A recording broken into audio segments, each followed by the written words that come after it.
Hi friends, मैं रेनू अपने YouTube channel Renu academy में आपका स्वागत करती हूँ। दोस्तों, आज का जो हमारा टॉपिक है क्या है, काव्य के लक्षण। काव्य के लक्षण या कहें कि काव्य की परिभाषा, काव्य किसे कहा जाता है, और उसी के बारे में हम अध्ययन करेंगे। और जो काव्य की परिभाषाएं दी गई हैं, काव्य के लक्षण दिए गए हैं, इसको हम कैसे याद करेंगे, क्योंकि ये संस्कृत में होता है और सभी हिंदी वालों के लिए संस्कृत को याद करना थोड़ा सा कठिन होता है। जो काव्य शास्त्रीय परिभाषा है काव्य की, वो क्या है, आज हम उसको, जो उसके आचार्य हैं और उसकी जो परिभाषा है उसी से लिंक करके इस तरह से याद कर लेंगे कि कभी भी नहीं भूलेगा।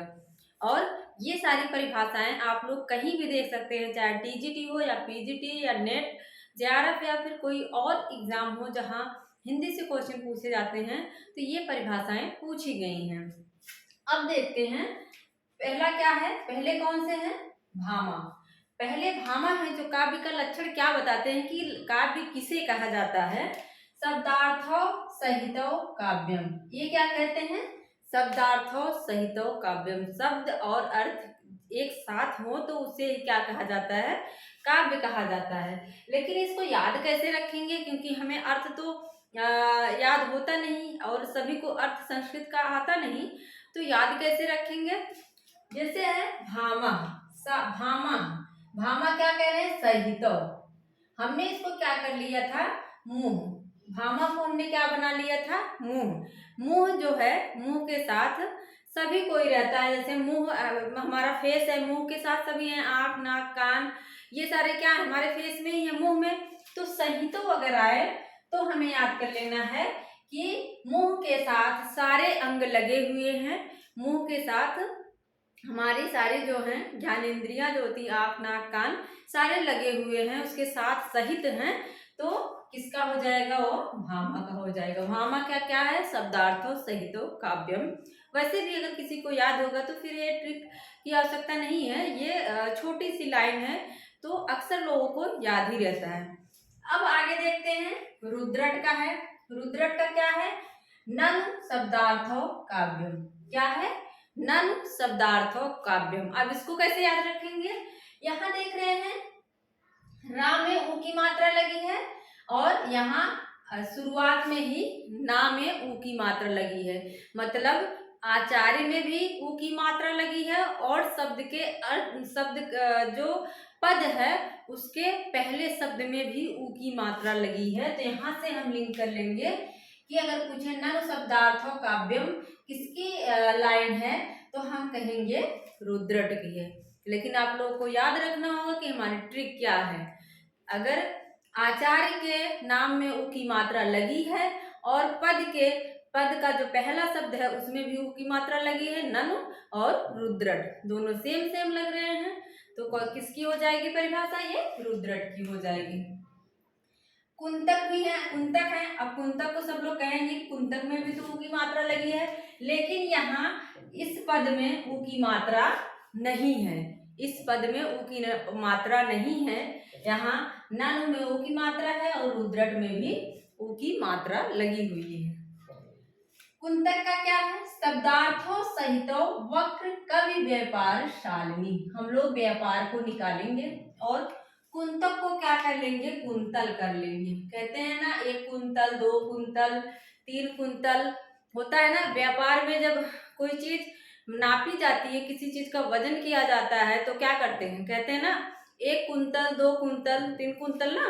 तो व्यापार में क्या होता है, कुंतल शब्द का प्रयोग किया जाता है।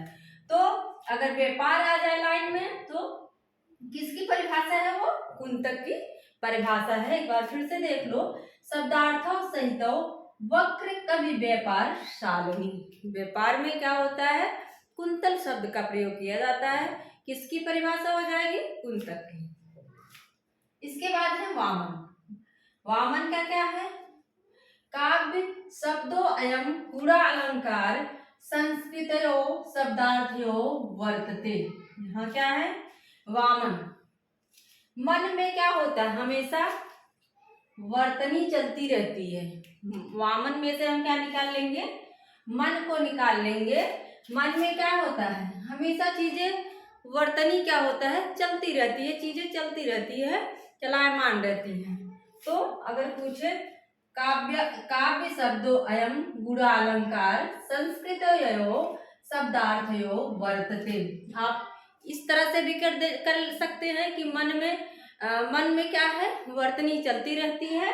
और ऐसे भी कर सकते हैं, यहाँ लास्ट का पहला अक्षर जो है वाह है, और यहाँ भी पहला अक्षर क्या है, वाह ही है। लास्ट में देखेंगे वाह आया है, और आचार्य के नाम में भी क्या है, वाह है। आप ऐसे याद कर लेना, क्योंकि मैंने ऐसे ही याद किया था कि लास्ट में वाह है और आचार्य के नाम में भी वाह है। मम्मट का देखते हैं, ये क्या कहते हैं, तद्दोषौ शब्दार्थौ सगुणा वलंकृति गुणः क्वापि। क्या है, तद्दोषौ शब्दार्थौ सगुणा वलंकृति गुणः क्वापि। अब यहाँ देखेंगे माँ जो है, पा का पंचमाक्षर है कि नहीं, पा फा बा भा मा। क्या कहते हैं, पा फा बा भा मा। तो पा पहला है, माँ क्या है लास्ट, पुनः क्वापि। यहाँ पा आया है, और आचार्य के नाम क्या है, नाम में क्या है, इसका पंचमाक्षर मतलब पांचवा अक्षर है।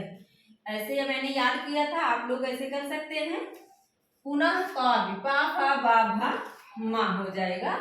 ये मम्मट की परिभाषा है। इसके बाद किसका है, आनंद वर्धन का। ये क्या कहते हैं, सहृदय हृदय आह्लादि शब्दार्थ में त्वमेव काव्य लक्षण। क्या कहते हैं, सहृदय हृदय आह्लादि शब्दार्थ में त्वमेव काव्य लक्षण, मतलब जो हृदय को आह्लादित करे, हृदय को प्रसन्नचित करे, वही क्या है, काव्य का लक्षण होता है। अब यहाँ कैसे याद रखेंगे, आनंद कब कहाँ होता है, हमारे हृदय में होता है। अगर हम सोचे कि बाहर से खुश हो जाएं, लेकिन आपको अगर कोई जानता है तो वो कहेगा ना कि तुम अंदर से नहीं खुश हो। मतलब जब हमारा हृदय खुश होता है तब क्या होता है, हम आनंदित होते हैं। क्या होता है, जब हृदय खुश होता है तब हमें आनंद मिलता है, तभी जाके हम खुशी हो पाते, आनंदित हो पाते हैं। अगर हृदय परिभाषा में दिख रहा है तो आप लोग याद कर लेना, अगर हृदय खुश होगा तभी हमें आनंद मिलेगा, नहीं तो नहीं मिलेगा। ये हो गई आनंद वर्धन की परिभाषा। विश्वनाथ का क्या है, बहुत पूछा जाने वाला है, इसको याद रख लेना, मोस्ट इम्पॉर्टेंट है। वाक्य रसात्मक काव्यम, मतलब वह वाक्य जो रस से युक्त है वही क्या है, काव्य है। तो विश्व के नाथ में क्या होता है, रस से परिपूर्ण होते हैं ना विश्वनाथ। जिसको भोले शंकर को देखे तो क्या है, वो सारे रसों से युक्त हैं, या ऐसे भी कह सकते हैं उन्होंने अमृत विष रस का पान किया था। तो किसने पान किया था, विष रस का पान विश्वनाथ ने। और विश्वनाथ में क्या है, सारे रस मौजूद हैं, किसमें है, विश्वनाथ में। ये हो जाएगा विश्वनाथ की परिभाषा, वाक्य रसात्मक काव्य। दंडी का देखते हैं, शरीरम तावदिष्टार्थ व्यवच्छिन्ना पदावली। दंडी का क्या है, शरीरम तावदिष्टार्थ व्यवच्छिन्ना पदावली। अब याद कैसे करेंगे, दंडी को हम क्या कर लेते हैं, डंडा बना लेते हैं। दंडी को क्या कर लेंगे, कह देंगे कि डंडा। डंडे से हम शरीर पे मारेंगे तो क्या हो जाएगा, छिन्न भिन्न हो जाएगी ना। अगर डंडे से शरीर को मारे तो शरीर पे कहीं भी किसी भी अंग में मारे तो फूट जाता है ना, व्यवच्छिन्न हो जाता है। मतलब अगर पूछे शरीरम तावदिष्टार्थ व्यवच्छिन्ना पदावली, तो आप लोगों को ये ट्रिक याद कर लेनी है कि अगर डंडे से मारे शरीर पर तो शरीर छिन्न भिन्न हो जाएगा। मतलब किसकी परिभाषा हो जाएगी, ये डंडे से बन जाएगा हमारा दंडी। याद हो गया होगा आप लोगों को। इसके बाद है जगन्नाथ की परिभाषा है, रमणीयात प्रतिपादका शब्द काव्यम। रमणीयात प्रतिपादका शब्द काव्यम। जगन्नाथ, अगर हम जगन्नाथपुरी जाएंगे, जगन्नाथ धाम दर्शन करने जाएंगे तो क्या करेंगे, अपने आप को रमणी बनाएंगे कि नहीं। ऐसे ही सुबह उठे चले गए, ऐसा तो नहीं करेंगे ना। अगर हम जगन्नाथ का दर्शन करने जाएंगे तो क्या करेंगे, अपने आप को रमणीय बनाएंगे, सुंदर बनाएंगे, फिर जाके तैयार व्यार होके फिर जाएंगे। तो रमणीय जैसा शब्द दिखे तो हम रमणीय होके कहाँ जाते हैं, जगन्नाथ जाते हैं, तो हो जाएगा पंडित राज जगन्नाथ का। इसके बाद है जयदेव। जयदेव क्या कहते हैं, निर्देशा लक्षणवती सरित गुड़ा भूषणा। निर्दोषा लक्षणवती सरित गुड़ा भूषणा। जय किसकी होगी, जिसके पास ढेर सारे आभूषण होंगे, जिसके पास ढेर सारे आभूषण होंगे उसी की क्या होगी, जय होगी, मतलब जयदेव। एक बार हम फिर से रिवीजन कर लेते हैं, क्योंकि रिवीजन बहुत जरूरी होता है। चाहे हम जितना पढ़ लें, लेकिन अगर रिवीजन नहीं किए हैं तो सब कुछ धरा का धरा रह जाता है, हमारा क्वेश्चन गलत हो जाता है। तो फिर से देखते हैं। भामा को हमने मुंह बनाया था, मुंह में क्या है, सारी चीज सहित, सब सहित हैं, आंख नाक कान सब हैं, तो शब्दार्थो सहितो काव्यम। रुद्रट में ऊ की मात्रा लगी हुई, यहाँ पहले शब्द में ही ऊ की मात्रा लगी है, ननु शब्दार्थो काव्यम। कुंतक में हमने बताया कुंतल प्रयोग किया था। व्यापार में क्या होता है, व्यापार में कुंतल शब्द का प्रयोग होता है, तो व्यापार परिभाषा किसकी है अगर पूछ ले तो कुंतक की है।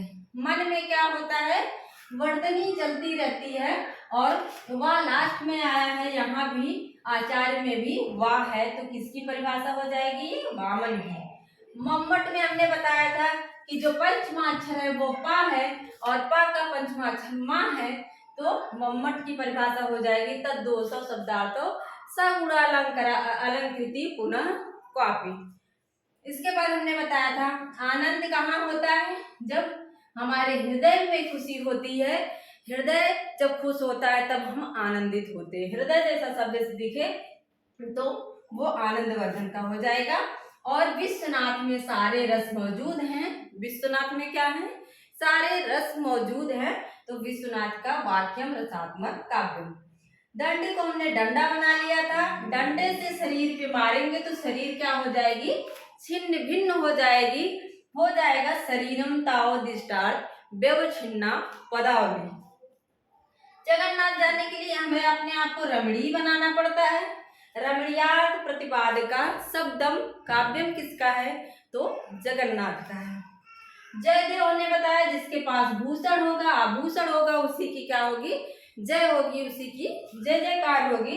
निर्दोषा लक्षणवती सरित गुड़ा भूषणा। मेरा पूरा वीडियो देखने के लिए आप लोगों का बहुत बहुत धन्यवाद। और अगर कोई और टॉपिक आप लोगों को चाहिए जो नहीं समझ आ रहा है तो आप लोग कमेंट बॉक्स में कमेंट कर सकते हैं। धन्यवाद।